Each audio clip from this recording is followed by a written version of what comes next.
Par la réalisation d'études au niveau maîtrise au département de géographie de l'Université de Montréal.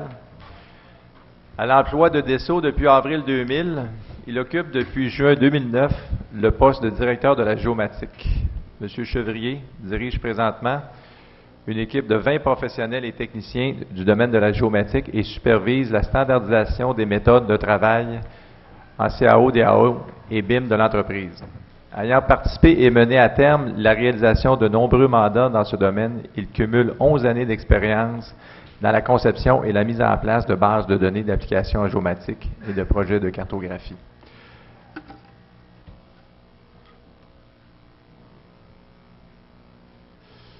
Monsieur Chevrier, le titre de sa présentation est l'utilisation de la géomatique dans le cadre du renforcement d'un réseau de télécom. Martin. Merci. Bonjour, merci d'être venu voir ma présentation. Aujourd'hui, la présentation que je vais faire parle de renforcement de réseau de télécom. Renforcement de réseau de télécom, c'est des opérations qui arrivent fréquemment par les opérateurs de télécom, que ce soit Vidéotron, Rogers, TELUS, tous ceux qu'on connaît. Dans le fond, c'est quoi du renforcement? Il y a une problématique, il y a des antennes qui sont un peu partout sur le territoire, mais il y a des zones où le signal est moins fort. Donc, les telcos, ils veulent toujours avoir le meilleur signal pour que la clientèle soit toujours le plus content possible. Donc, ce projet vise à boucher des trous, dans le fond, dans la couverture du signal.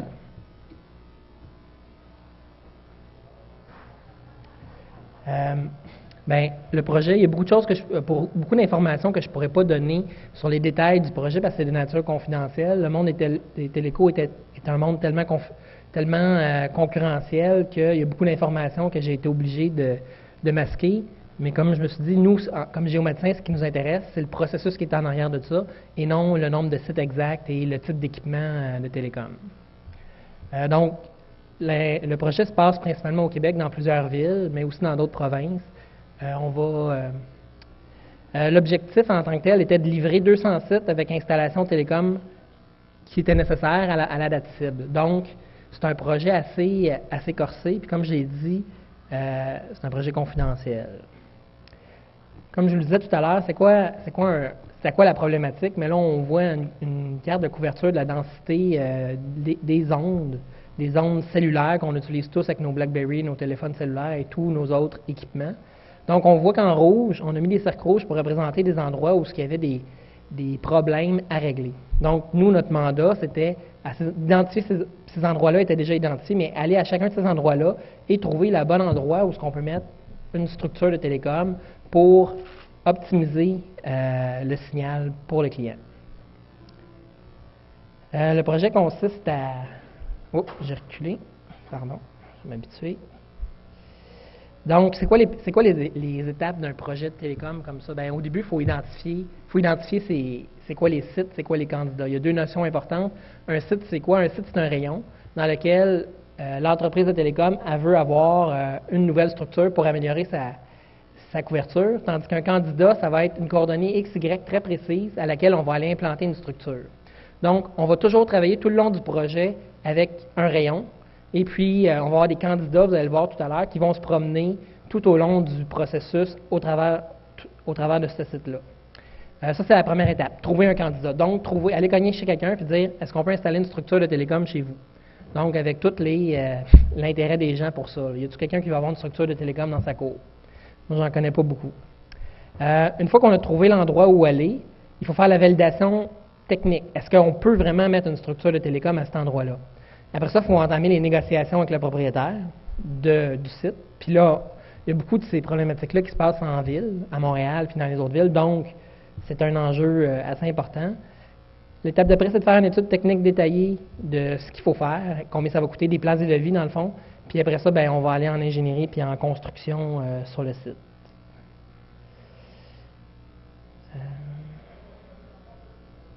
Je ne sais pas par où il faut. Merci.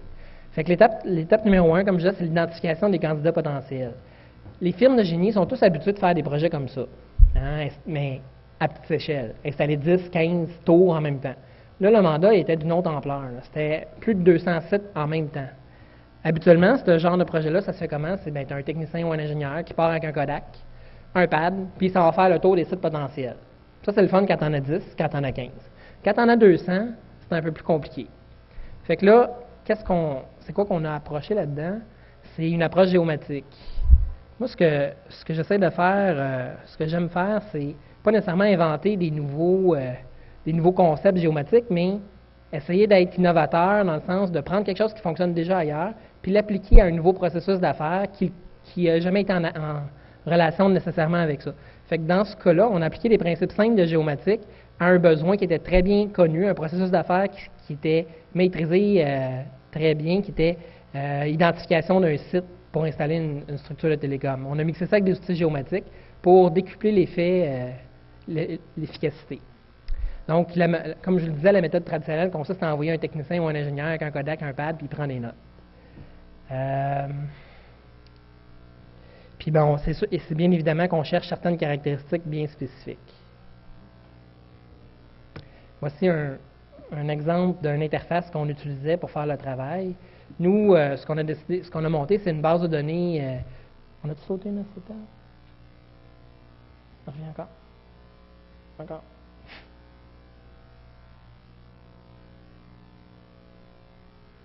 Identification de candidat potentiel.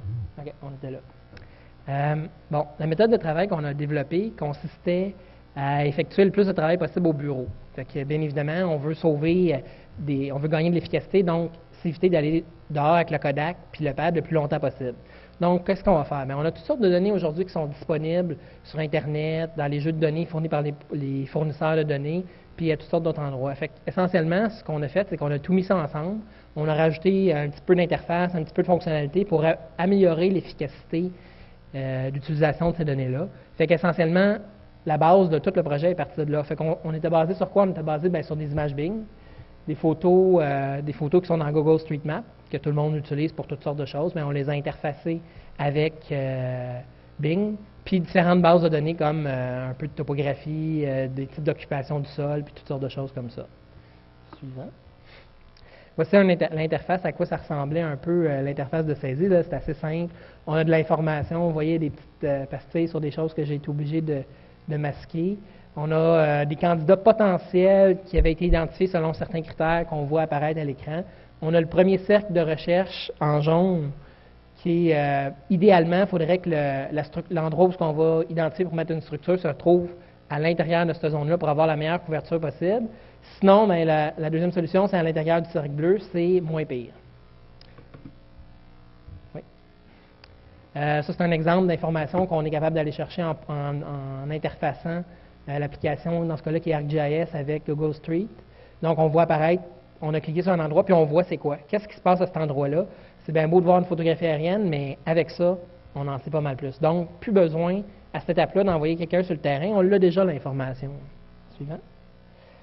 À partir de ça, on fait une première description du site. On va remplir toutes sortes d'attributs que les ingénieurs puis les spécialistes de ce processus de travail-là ont décidé que c'était important pour faire une analyse multicritère, si on veut, pour décider c'est quoi les sites qu'on va garder. Donc, on a développé des petites interfaces, encore une fois, assez simples. Suivant. Ça complète, une fois qu'on a passé tous nos sites, ça complète notre étape 1. L'étape 2, ça consiste à faire la validation de la faisabilité technique. Là, on a pris les bonnes idées qu'on a eues au bureau, puis on va vérifier sur le terrain, c'est toujours des bonnes idées. Est-ce que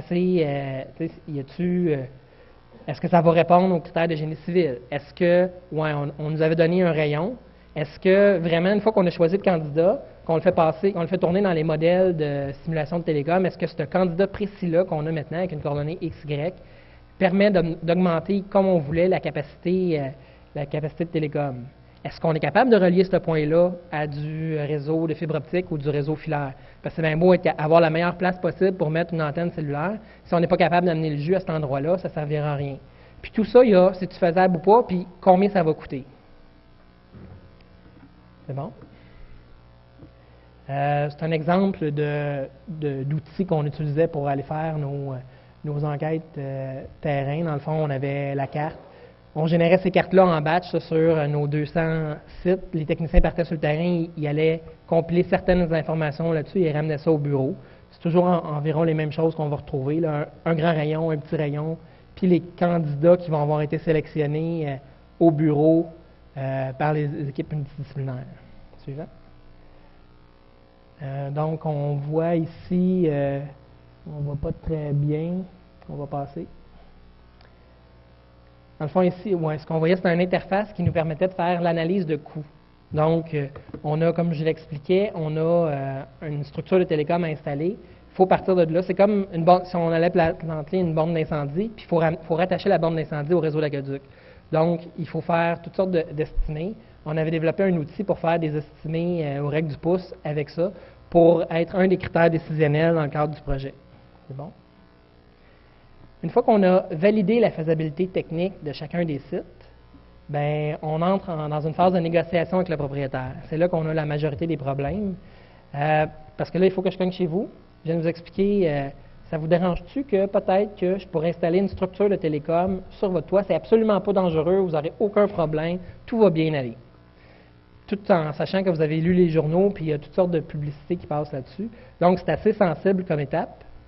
Il y a peu de géomatique impliquée, mais c'est un déclencheur parce que là, on a vu une petite boucle, on a vu identification des candidats au bureau, validation terrain. J'ai passé vite validation terrain, mais il y a plusieurs équipes qui sont impliquées, puis c'est un processus qui est assez complexe. Là, on vient cogner chez quelqu'un, la personne, habituellement, va nous dire non. Donc, on recommence. On retourne au départ, on doit retrouver un nouveau candidat, tout en se souvenant des candidats qu'on a déjà éliminés, puis on continue à itérer comme ça. Suivant. Donc, ça, c'est des genres de cartes qu'on utilisait pour aller faire les négociations avec pour gérer la négociation avec les propriétaires. Dans le fond, ça nous mettait l'information, c'est quel type de propriétaire, il est situé où, est-ce que si on est chanceux, on peut trouver un propriétaire qui a plusieurs édifices dans le même coin.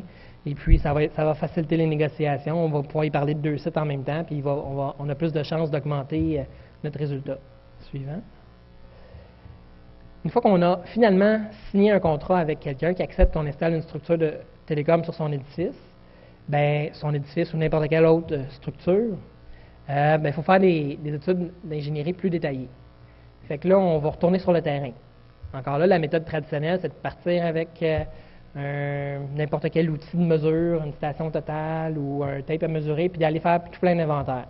Ce qu'on a fait, c'est qu'on a pris des carnets électroniques, on a dompé l'inventaire qu'on a vu un peu plus tôt, là, les bâtiments, tout ça, on a dompé ça dedans. Puis on dit, allez commenter, allez rajouter des lignes entre les choses, comme ça, vous faites juste rajouter de l'information, puis nous, on va ramener ça dans la base de données, qui va être utilisée plus tard pour faire la conception, dans le fond, les plans et devis. À cette étape-là, il y a un peu d'inspection structurelle qui est faite. À l'endroit où on veut aller, est-ce que ça peut supporter une structure de télécom qui va peser, je ne sais pas moi, 500 livres? Puis, une validation de connectivité, ça, c'est un travail assez compliqué parce que il faut partir d'un point, comme du réseau, puis se rendre quelque part. Donc, il faut emprunter des infrastructures existantes. Par exemple, c'est comme si je veux raccorder votre maison. Je suis un distributeur de câbleaux, je veux raccorder votre maison mettons, à Vidéotron. Il faut que je regarde c'est quoi les poteaux. Est-ce que c'est des poteaux Vidéotron? Est-ce que c'est des poteaux de Bell? J'ai-tu le droit de passer par là? C'est un travail assez fastidieux qui demande, dans le fond, une analyse logique de réseau un peu en géomatique, mais beaucoup au pifomètre. Suivant. L'étape d'après, c'est de l'ingénierie construction. Là, ça devient l'étape traditionnelle des ingénieurs. On fait les plans et devis de la structure qu'on va aller implanter, mais il n'y a plus beaucoup de géomatique à ce moment-là, sauf qu'on a tout plein de dossiers en cours et on doit les suivre leur état d'avancement dans le projet. Donc, la géomatique sert en partie à ça. Suivant. L'enjeu majeur dans ce projet-là, comme vous l'avez vu à date, il n'y a rien de très, très compliqué. Il y a de l'interfaçage de toutes sortes de choses, mais c'est surtout un enjeu de gestion d'information. On a plusieurs équipes qui vont travailler dans le projet, plusieurs équipes multidisciplinaires, des urbanistes, des ingénieurs en structure, des ingénieurs en télécom, un client, des géomaticiens, des techniciens en toutes sortes de choses. Donc, c'est vraiment multidisciplinaire. Le projet va très vite.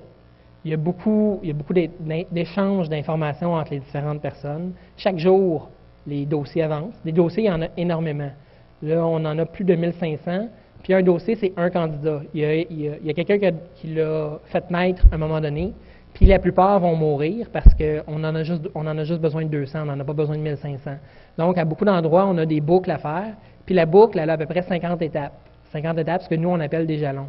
C'est quoi un jalon, par exemple? C'est identification bureau du site terminé. validation terrain de la structure télécom terminée. Fait qu'il y a 50 étapes comme ça à faire sur 1500 candidats. Donc, la géomatique nous permet de suivre, la géomatique, l'informatique, nous permet de suivre l'avancement de l'ensemble des travaux avec une vue spatiale. Parce que c'est le fun de savoir qu'il y en a 2 qui sont finis, mais c'est lesquels sont où? Parce qu'on essaye de les traiter en blocs géographiques. À quoi sert aussi la géomatique? Mais elle va dire toutes sortes à sortir toutes sortes d'informations de la base de données sur le projet. Par exemple, des cartes de suivi, des cartes pour aller rencontrer des personnes qui vont accepter d'avoir des structures, des cartes pour rencontrer le client, des cartes pour rencontrer les villes, pour leur expliquer qu'est-ce qu'on fait. Donc, il y a énormément de cartes qui sont à générer, et puis ces cartes-là, ben, ils génèrent de façon assez automatique, parce que c'est tout le temps la même chose qu'on a à produire. Donc, il y a pas mal d'optimisation qui a été faite de ce côté-là. Suivant. Par exemple, ici, ce qu'on voit, c'est le processus de l'information qu'on avait très résumé. Dans le fond, ça part où ce que je voulais expliquer tout à l'heure. On commence par identifier des candidats. Ça, c'est le bout de facile. Facile pour nous parce qu'on est des géomaticiens, donc on travaille avec des outils géomatiques, on met des points sur des cartes avec toutes sortes de critères, une liste de critères qu'on connaît, puis on va finir par identifier des candidats. Cette information-là va s'en aller dans une base de données qui va être commune. Là, j'ai mis une base de données, mais ça peut être plusieurs bases de données qui sont interfacées ensemble. Donc, on fait l'identification. En deuxième, on fait, comme on l'a vu tout à l'heure, toutes sortes de validations. Donc, toutes sortes d'autres relevés terrain qui vont venir alimenter la base de données en informations complémentaires, soit pour qualifier un dossier, soit pour le disqualifier.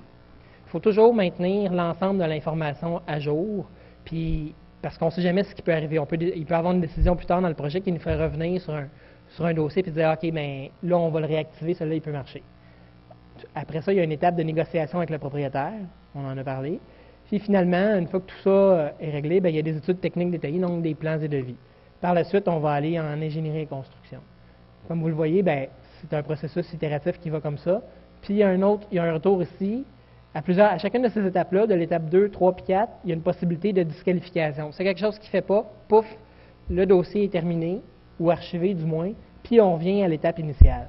Toute cette information-là est gérée par une base de données. La base de données interface avec le client parce qu'un client de télécom, la première chose que ça veut savoir, c'est t'es rendu où. Hier, tu m'as dit que tu en avais 18, aujourd'hui, tu en as-tu 25? Non, j'en ai juste 19. Fait que ça veut toujours être au courant. Donc, l'échange avec le client est très important.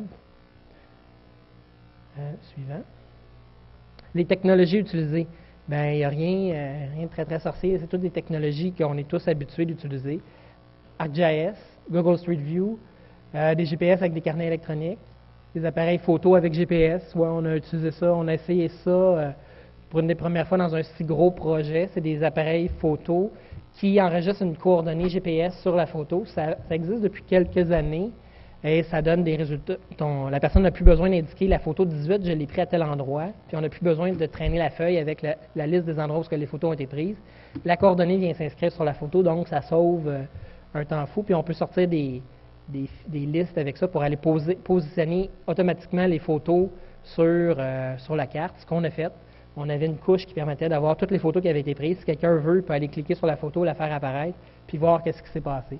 Encore une fois, ce n'est pas très compliqué, mais ça facilite beaucoup la vie des personnes qui ont à prendre des décisions avec cette information-là. AutoCAD Map, ben, on a fait progresser nos ingénieurs et à la place d'utiliser AutoCAD, on leur a dit, ben, travaillez avec le module AutoCAD Map. Comme ça, toute la base de données qu'on a montée, vous pouvez continuer à l'utiliser, puisque dans AutoCAD Map, il y a tous les outils pour gérer les attributs qu'on utilise en géomatique. Donc, on pouvait interfacer facilement avec les dessins, puis faire pousser de l'information et en retirer certaines. Puis tout ça était supporté par une base de données Access. Donc, dans l'ensemble de la présentation, comme vous le voyez, c'est pas il n'y a pas de grande percée technologique qu'on a fait.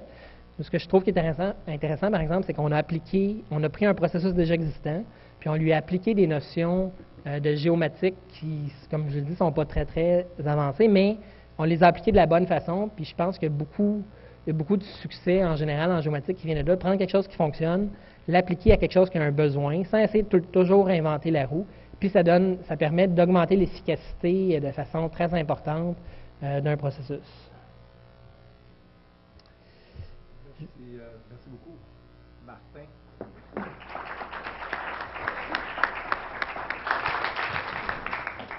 On a le temps de prendre quelques questions s'il y en a.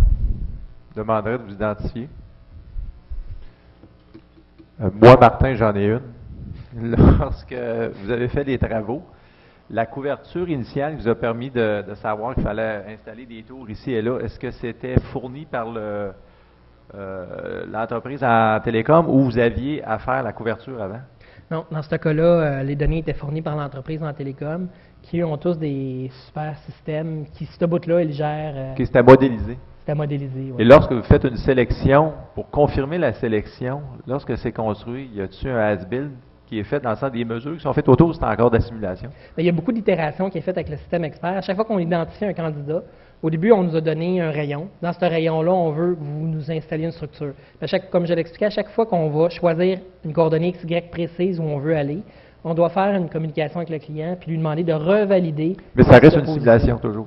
Ça reste une simulation Okay. toujours. OK. Mais lorsque c'est construit, y a-t-il un footprint qui est prêt avec des mesures sur le terrain pour confirmer que c'est correct? Oui. OK. C'est beau.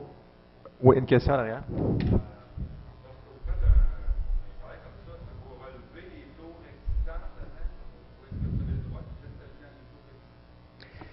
Oui, les télécos, ils sont souvent assez... ils aiment ça s'entraider parce qu'installer une tour, ça coûte quand même assez cher. Par exemple, les infrastructures sont connues. Donc, on n'a pas besoin de les relever. Là, ils s'échangent cette information-là assez facilement. Donc, oui, on est parti avec les structures déjà existantes, mais dans le cas qui nous intéressait, on avait des faiblesses dans le réseau, donc il n'y avait pas vraiment... les places où il y avait déjà des structures existantes avaient déjà été traitées avant. Là, c'était rendu une étape plus loin. Bon, il n'y a pas d'autre solution, il faut probablement construire, allez-y.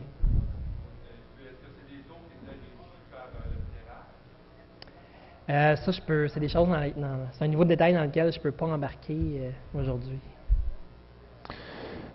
C'est beau. Donc, on va prendre une pause santé de 20 minutes et on va recommencer à 15h20. Merci.